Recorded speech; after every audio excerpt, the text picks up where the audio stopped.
If you are watching this video today, I want you to receive these words not just with your mind, but deep in your spirit, because what I am about to share with you is a word that I believe God has been waiting to speak over your life for a very long time.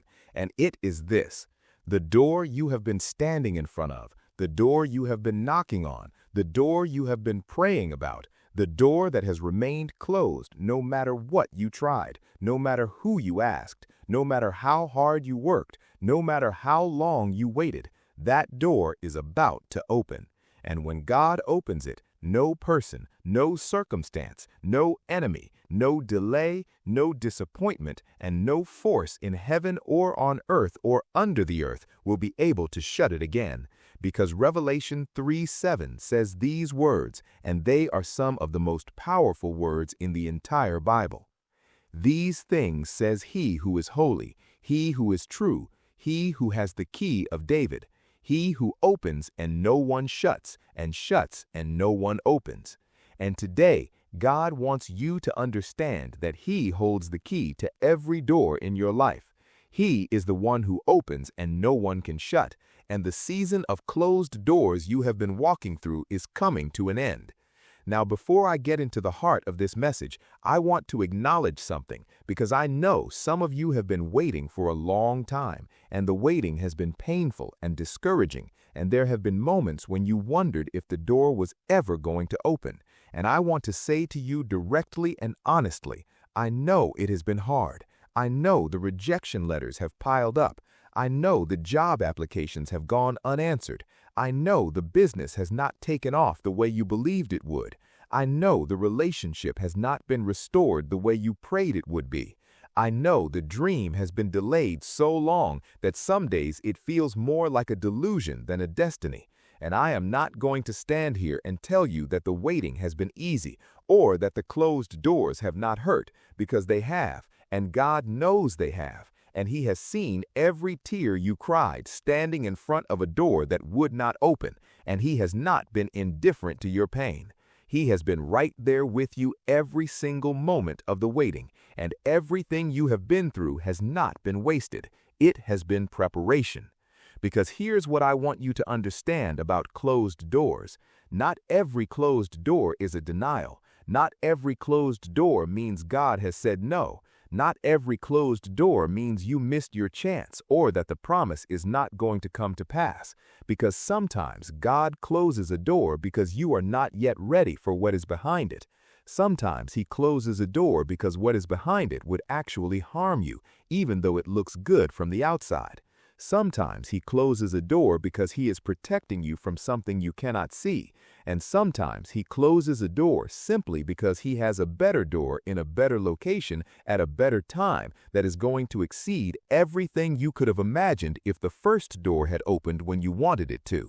And the person who understands this truth does not fall apart when a door closes. They say, God, you know what is behind every door, and I trust your judgment more than my own desires, and I believe that the right door will open at exactly the right time. Think about the story of Ruth for a moment, because Ruth's life is one of the most powerful examples of God closing one door so he can open a far greater one. Because Ruth started her story with every door slamming shut.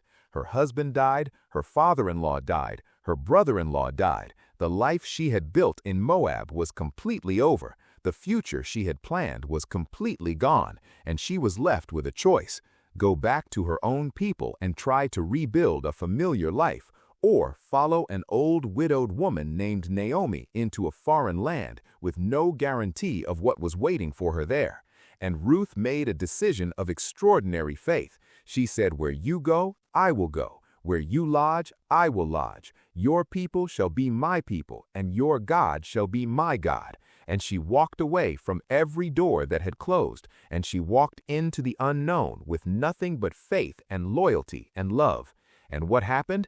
God opened a door for Ruth that she could never have opened for herself. He guided her feet to the field of a man named Boaz, who was a kinsman redeemer, a man of great wealth and great character, who saw Ruth's faithfulness and her heart and fell in love with her. And the woman who started her story with every door closed ended her story as the wife of a wealthy man, the great-grandmother of King David and an ancestor of Jesus Christ himself. And she could never have seen any of that from where she was standing when the doors were closing. She could not have imagined that the closed doors were the pathway to something so glorious, but God could see it.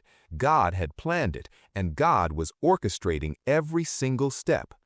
Think about Joseph again, because his story cannot be told enough times when it comes to the subject of closed doors. Because Joseph had a God-given dream and then experienced nothing but closed doors for 13 years. The door of his family's acceptance when his brothers threw him in a pit. The door of his freedom closed when he was sold into slavery. The door of his dignity closed when he was falsely accused and thrown into prison. The door of his release closed when the butler forgot about him and left him in the dungeon for 2 more years. Door after door after door slamming shut in his face, and yet with every closed door, God was actually moving Joseph one step closer to the open door that no man could shut. Because the pit was necessary to get Joseph to Egypt. The slavery was necessary to get Joseph into Potiphar's house. The prison was necessary to get Joseph close to Pharaoh's servants, and the forgotten years in the dungeon were necessary to develop in Joseph the character and the wisdom and the humility that a man needs to rule a nation. And when God finally opened the door for Joseph, he opened it so dramatically and so completely and so overwhelmingly that in a single day, Joseph went from the prison to the palace, and not one person who had shut a door in his face had the power to stop what God had ordained.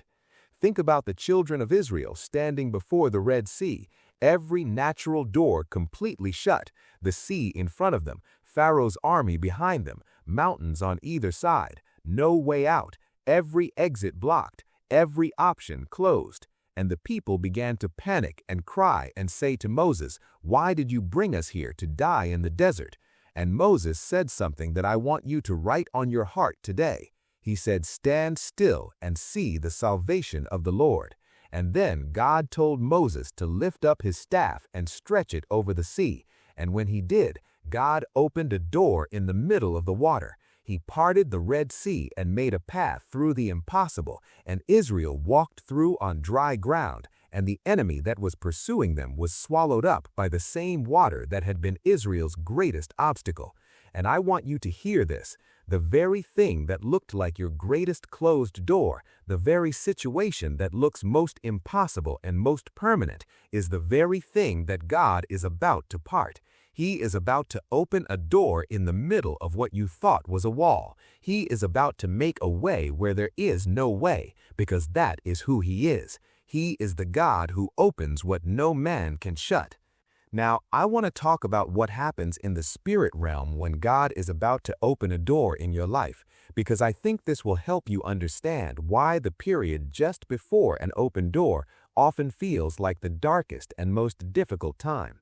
And the first thing I want you to know is that the enemy knows when a door is about to open for you before you do. He can see the orchestration of heaven happening on your behalf. He can see the circumstances aligning. He can see the answer getting closer. And when he sees it, he panics and he intensifies his attack against you. He brings more doubt and more discouragement and more opposition specifically to try to get you to give up right before the breakthrough. Because he knows that if he can get you to walk away from the door in the moment before it opens, he wins without ever having to fight what is on the other side. And this is why so many people experience their greatest trials right before their greatest breakthroughs. This is why the darkest hour is always just before the dawn. This is why the pressure and the opposition and the discouragement you are feeling right now might actually be the greatest sign that your open door is closer than it has ever been. The second thing I want you to know about what happens in the spirit realm before a door opens is that God is doing an intensive preparation work inside you during the closed door season, because he never opens a door before you are ready to walk through it. And the person who walks through an open door before they are prepared for what is behind it will be overwhelmed and undone by what they find there. But the person who walks through an open door after God has prepared them is able to steward everything behind that door with wisdom and with gratitude and with faithfulness. And so the closed door season is never wasted time. It is preparation time. It is character building time. It is faith developing time. It is the time when God is doing the interior work that will qualify you for the exterior blessing. And when He finally opens the door, you will look back and say, I understand now. I needed every day of that preparation to be ready for what is on the other side. The third thing happening in the spirit realm before a door opens is that God is arranging the people and the circumstances and the resources that need to be in place for you to step into your next season successfully.